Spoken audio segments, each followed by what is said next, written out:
بالله من الشيطان الرجيم بسم الله الرحمن الرحيم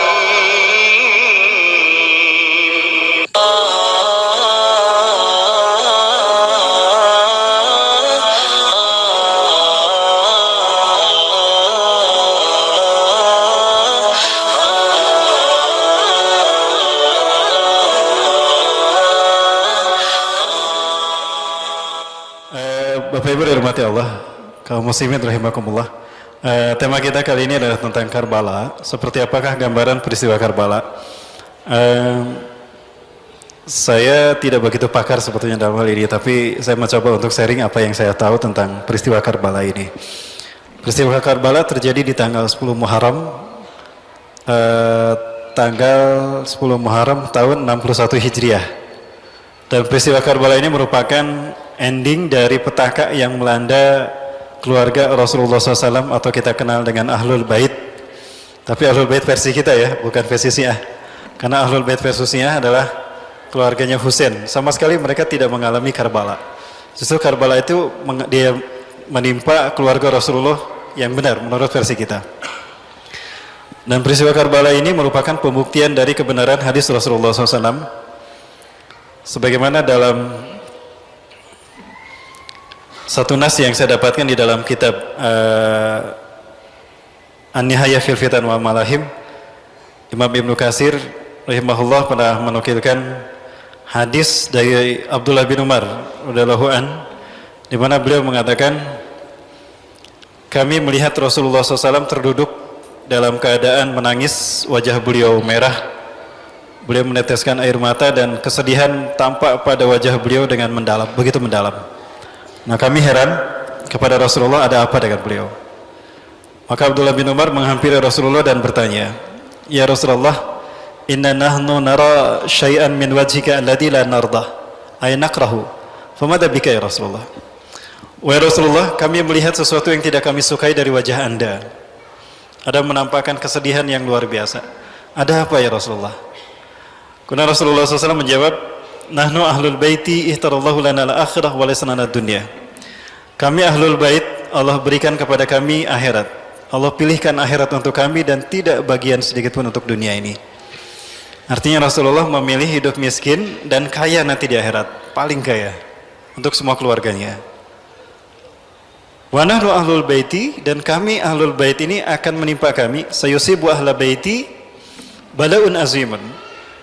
Keluargaku akan ditimpa petaka yang besar sepeninggalku. Hadisnya panjang.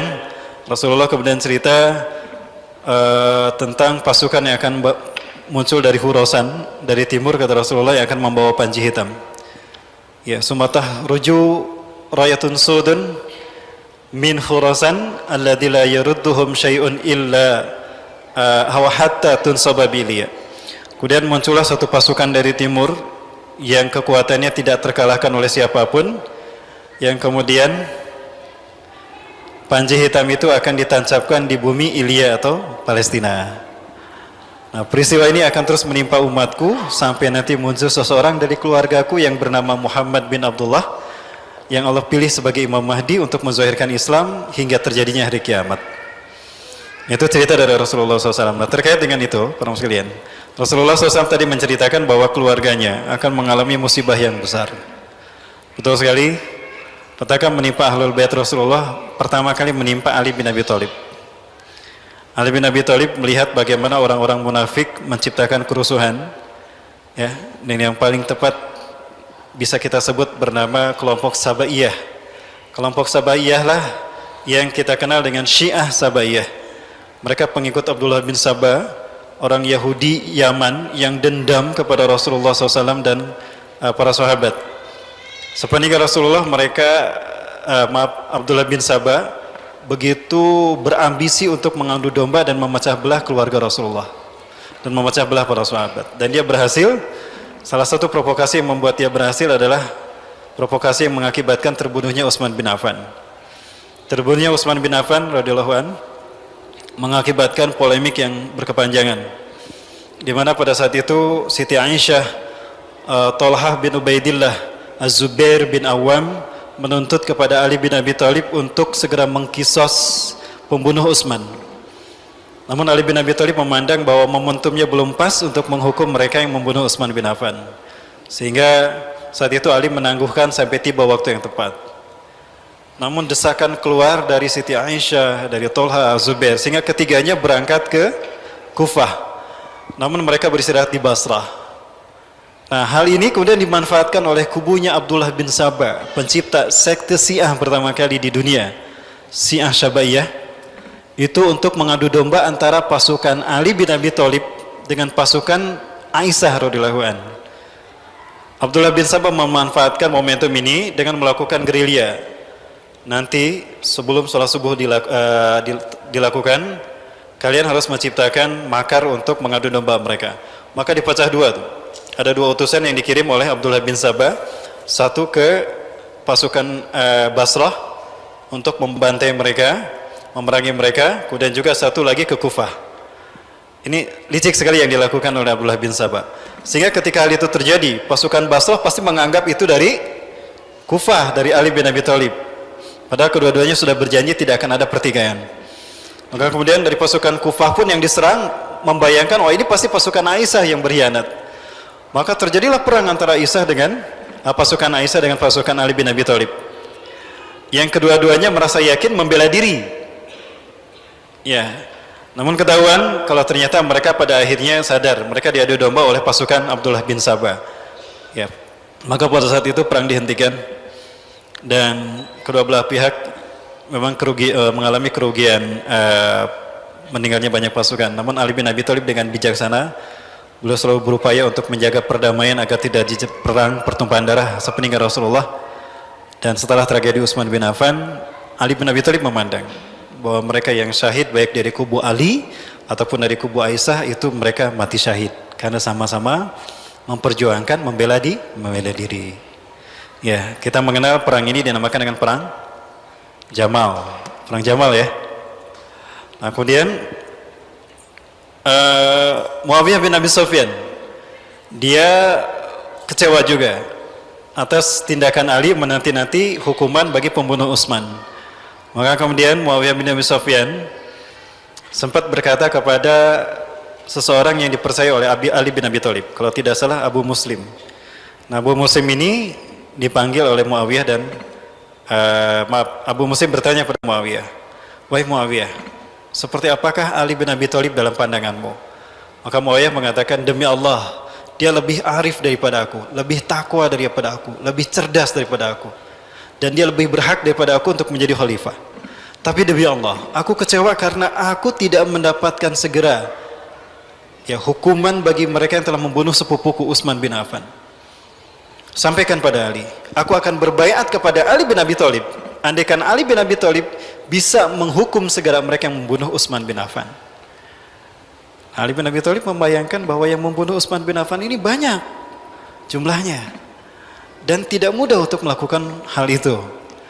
Nah, maka kemudian Muawiyah bin Abi Sufyan menyatakan bahwa Ali pasti akan berat untuk melakukan hukuman itu. Maka Muawiyah dengan segera mengumumkan berdirinya kekuasaan dia, dinasti Umayyah di Damaskus, dan kemudian dia mengirimkan pasukan untuk menangkap pembunuh Utsman bin Affan. Nah, para pemirsa sekalian, hal ini pun dimanfaatkan oleh orang-orang Khawarij Nahrawan yang dendam kepada Ali bin Abi Thalib ketika perang Nahrawan. Maka kemudian pasukan kedua belah pihak baik Muawiyah ataupun Ali ini diserang oleh pasukan Khawarij. Yang keduanya pun terlibat sehingga hampir berperang juga, sehingga terjadilah perang Siffin antara pasukan Ali dan pasukan Muawiyah. Pasukan Muawiyah sangat sedikit jumlahnya, ya hanya 1.000 orang, sementara pasukan Ali bin Abi Thalib ada 10.000. Maka hal ini jelas kekalahan ada di pihak Muawiyah. Namun bijaksananya Ali bin Abi Thalib menghentikan peperangan dan menerima perjanjian damai yang diajukan Muawiyah, yang dalam pandangan Ali itu adalah kemenangan. Nah, hal ini makin membuat orang-orang Khawarij marah besar kepada Ali, sehingga mereka mengkafirkan Ali bin Abi Thalib karena tidak memerangi Muawiyah dan mengutus dua pasukan perunding, dua golongan perunding, dua orang perunding. Yang kedua, mengkafirkan Muawiyah bin Abi Sufyan karena memerangi Ali bin Abi Thalib. Nah, diam-diam dari pihak Khawarij di Nahrawan, satu wilayah yang ada di Sungai Efrat, disebut Nahrawan karena wilayah ini menghubungkan dua tepi Sungai Efrat. Ya. Nah, kemudian dikirimkanlah seseorang yang bernama Abdurrahman bin Muljam yang sejak seminggu yang sebelumnya dia merendam pisau di dalam larutan racun. Ya, di saat Ali bin Abi Thalib keluar rumah untuk melaksanakan sholat subuh, ditikam oleh Abdurrahman bin Muljam. Yang 5 hari kemudian Ali bin Abi Thalib meninggal dunia. Kepemimpinan dilanjutkan oleh Al-Hasan, putra Ali bin Abi Thalib. Namun ternyata kemunafikan yang dinisbatkan kepada kaum Kufah ini memang benar. Kaum Kufah yang munafik, mereka mengkhianati Hasan dan memasukkan racun sianida dan potasium ke dalam makanan yang dimakan oleh Al-Hasan, sehingga pencernaan Al-Hasan ini hancur. Di hari wafatnya Al-Hasan, beliau sempat memuntahkan bagian-bagian dari ususnya. Itu dimuntahkan. Dan di saat itulah Al-Hasan memanggil Al-Husain untuk menyampaikan bahwa engkau tidak boleh mencari pembunuhku. Biarkan Allah yang menghukum mereka. Jaga wasiat dan perjuangan ayah kita. Ayah kita selalu berupaya untuk menjaga perdamaian dan tidak terjadi pertumpahan darah. Maka Al-Husain menerima itu. Namun sepeninggal Al-Hasan, situasi di Madinah makin kacau. Ya, Kufah pun terkenal dengan orang-orang munafiknya. Maka Al-Husain pergi ke Mekah untuk menenangkan diri, mencari perlindungan. Nah, para sekalian, yang terjadi apa berikutnya? Nah, ada sesuatu yang luar biasa. Di Kufah ada 100.000 orang mengumpulkan tanda tangan dan mereka mengirimkan surat kepada Al-Husain yang menerima Al-Husain untuk menjadi gubernur di Kufah. Ya.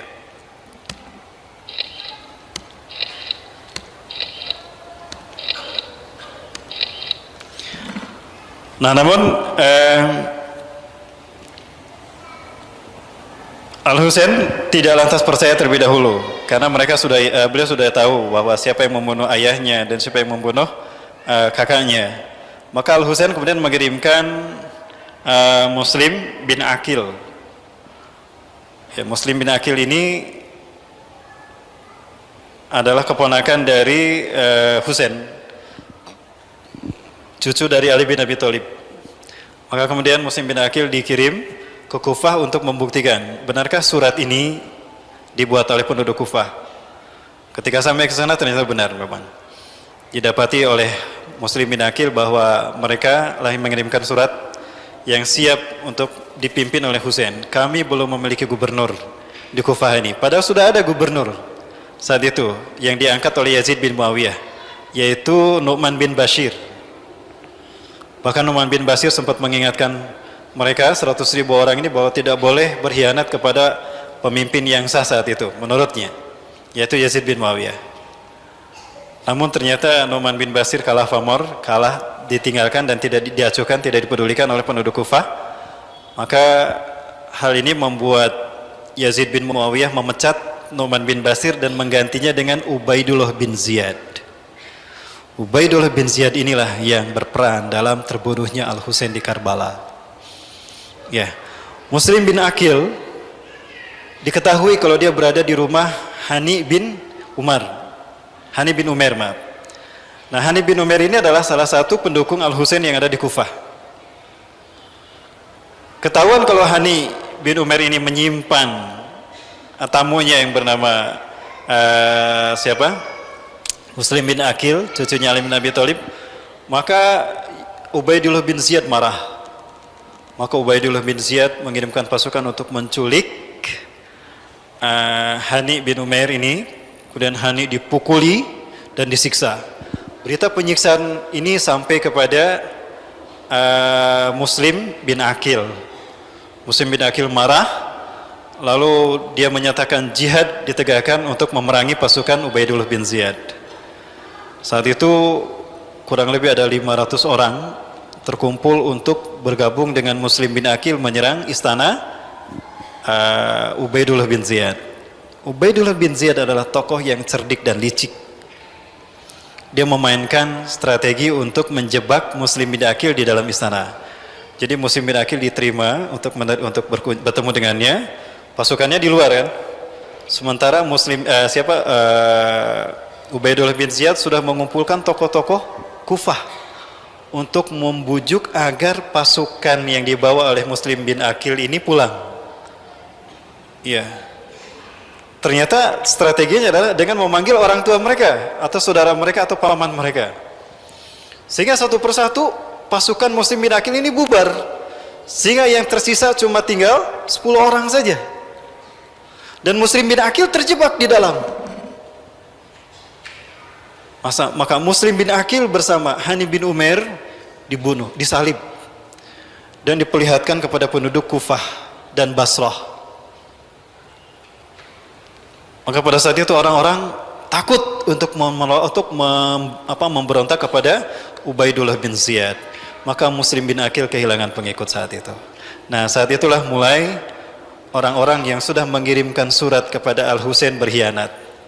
Al-Husain baru sadar itu terjadi kalau Al-Husain sudah berada di sebuah tempat mendekati Kufah. Ini adalah rute perjalanan Al-Husain. Ya, dari Mekah Al-Husain berangkat dulu ke Madinah bersama istri dan anak-anaknya.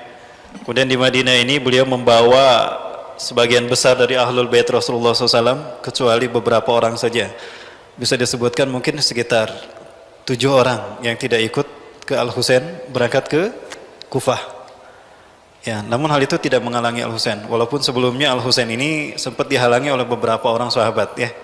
Orang sekalian, ada beberapa orang sahabat yang menasehati Al-Husain agar tidak berangkat ke sana. Nah, ini Abdullah bin Abbas adalah paman dari Al-Husain. Kemudian juga Abdullah bin Umar bin Al-Khattab, Abdullah bin Az-Zubair, Abdullah bin Ja'far bin Abi Thalib, dan juga Muhammad bin Al-Hanafiyah. Ya, maaf, ini bukan bin Ali tapi bin Al-Hanafiyah, karena dia putra Abu Bakar, putra tirinya Ali bin Abi Thalib.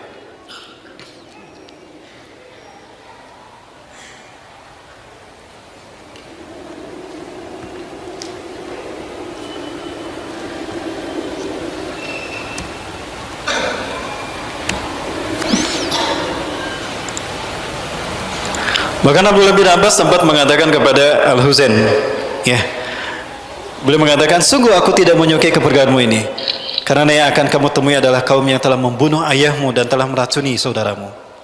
Ya, lupakan engkau kalau mereka adalah kaum munafik yang telah berkhianat kepada kedua pendahulumu. Ya, maka aku sarankan agar engkau tidak berangkat. Maka Husain mengatakan, lebih baik bagiku mati di luar Mekah daripada aku mati di tangan orang-orang pengkhianat di negeriku sendiri, di kampung halamanku sendiri. Maka Al-Husain saat itu memaksa berangkat, ya. Sampai Al-Husain berangkat, rute demi rute ditempuh, ya. Dan di Zarud, ini adalah tempat Zarud. Di sini Al-Husain mendapatkan 2 utusan yang memberitahukan kepada Al-Husain, ya, utusan dari pasukan Al-Hur bin Yazid. Al-Hur bin Yazid adalah pasukan yang dikirim oleh Ubaidullah bin Ziyad untuk menghalangi Husain agar tidak sampai ke Kufah.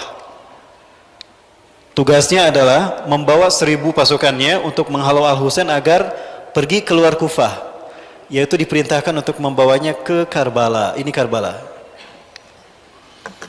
Namun Al-Hur bin Yazid dia bijaksana. Dia menawarkan pada Al-Husain agar tidak berangkat ke Kufah karena akan terjadi peperangan yang akan menghabisi semua keluarga Anda. Lebih baik Anda keluar menuju perbatasan, apakah Anda ke Syam, ataukah Anda ke Basrah, atau Anda kembali ke Madinah. Ya. Nah, hal ini diikuti oleh Al-Husain. Al-Hur ini sempat beliau ikut menghalau beberapa kali, namun pada akhirnya ketahuan kalau dia tidak melaksanakan perintah Yazid bin Muawiyah atau Ubaidullah bin Ziyad. Maka kemudian Ubaidullah bin Ziyad mengirim pasukan lagi lebih banyak, jumlahnya 4.000 orang. Hingga genap pasukan yang mengepung Al-Husain itu 5.000 orang. Namun pasukan yang kedua dipimpin oleh Umar bin Sa'ad.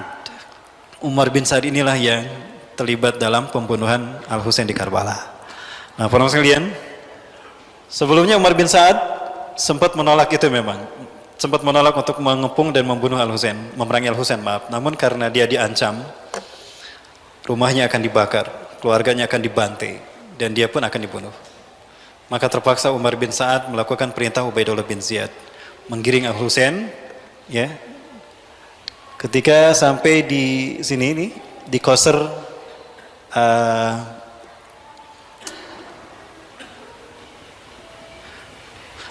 Muhannad, ya di sini dihalau ke Karbala karena perintah dari Ubaidullah bin Ziyad, halau mereka ke tempat yang kering yang tidak ada air sama sekali. Dan itu tempatnya di Karbala. Ya, penambah sekalian. Seperti apa tahapan demi tahapan peristiwa di Karbala ini, penambah Allah? Ini saya percepat. Pada tanggal 1 Muharram 61 Hijriah, Rombongan Al Husain dicegat oleh pasukan perintis yang